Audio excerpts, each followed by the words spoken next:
Behold my strength, Rosettes. Fanfic Drama Theater, Episode 2, After the Dance. Now, please give a big round of applause to your host. Behold my strength. You still suck. Thank you. You people are still so kind. You know, after the warm reception and positive feedback we got from Episode 1 of Fanfic Drama Theater, we had to follow it up with a sequel. And what better reading to follow up the Pac-Man adventure of Pinky than a Mega Man romance novel? Dear God. This fanfic is brought to us by the author, Anka13, that's ANCA-13. Presented on the forum of fanfiction.net. Unleash your imagination! Now, let us begin. The moon had barely begun to fall from the top of the sky when Zero returned to his apartment. He unlocked the door and shut it behind him, pushed away from it without turning on the lights, and started across the darkened living room, yanking off the tie as he went. When he reached the window, seat facing the street, he sat down slowly, leaning into the corner between the wall and the cool glass. He stared blankly out the window. The streetlights threw a ghostly luminescence up to his apartment, unnecessary artificial light rudely interfering with the moon and stars. The world was amazingly still and silent. This, of course, was in direct contrast to what was going on inside his head. What the hell was that? Zero wondered, for what was possibly the 100th time since he had seen that look on X's face when they had danced. Oh, for fuck's sake. He had been enjoying himself, teasing X and generally horsing around as he always did. Then things had calmed down between them. He had calmed down, actually, and he had started to just enjoy dancing. He had looked up at the moon. He had never quite figured out why she had the hold on him as she did, but her cold, solitary beauty had always appealed to him for some reason. She was untouchable. Alone. She needed nothing, and didn't care about the sunlight that lost its heat and its power when it touched her. And then he had looked down at X, beauty of another kind altogether. Warm and alive, and more radiant than the moon could ever be. The light had been from inside X, not some faint reflection of another source. But as with the moon, Zero didn't understand that beauty.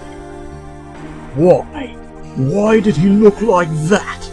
That expression, there had been so much there, so much warmth and more. Things Zero couldn't place.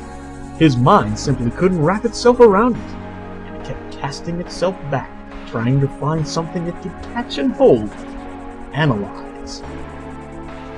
Silence stretched, secure in its triumph. Such cliches. The world was hushed, motionless, had narrowed to the two of them and nothing more, except for the lights around them, of course. A frozen display of brilliant jewels. Oh dear God, they're talking about jewels in a romance novel. What kind of jewels are they talking about? Please excuse me. Meaningless. The lights in his eyes. Sapphires. Azure seas. Crystal bright and incredibly deep at the same time. Like gems, but alive. And glowing.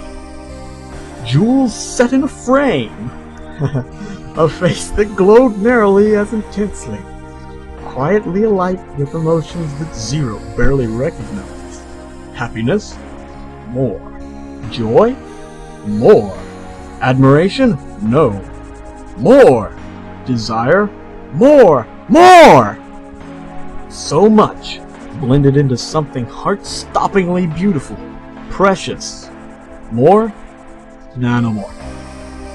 How? Is it any wonder that he froze? Is it any surprise that he forgot himself, lost himself, when confronted so unexpectedly by that depth of unnameable emotion? Zero could not see his own expression, would not have recognized it if he could. He simply stared down, slipping without regret, if not without fear, into the ocean.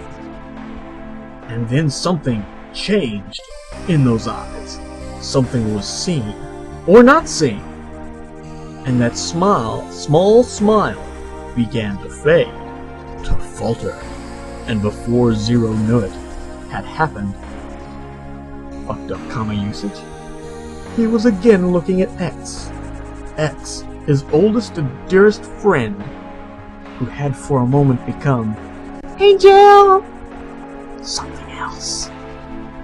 The music in that far-off world they had left behind started to play, and he began to move in time with it, acting unconsciously, while in his arms the light that had shaken him to the core vanished beneath frightened blue eyes. Oh dear God, Zero's a pedo. He hadn't known what to do to make it stay, and that had been it. They had moved like two strangers, and worse than strangers, no longer knowing how to make their bodies move in sync. Okay, that's pretty fucked up down below there, so I think this is a good time to call this episode quits, because, quite frankly, I don't want to warp my fragile little mind by reading any more of this piece of shit. This little twat that wrote this has some issues, and we're going to discuss them. I might actually turn this into Dr. Phil. This sounds like a prime case for Dr. Phil. Anyways, yeah.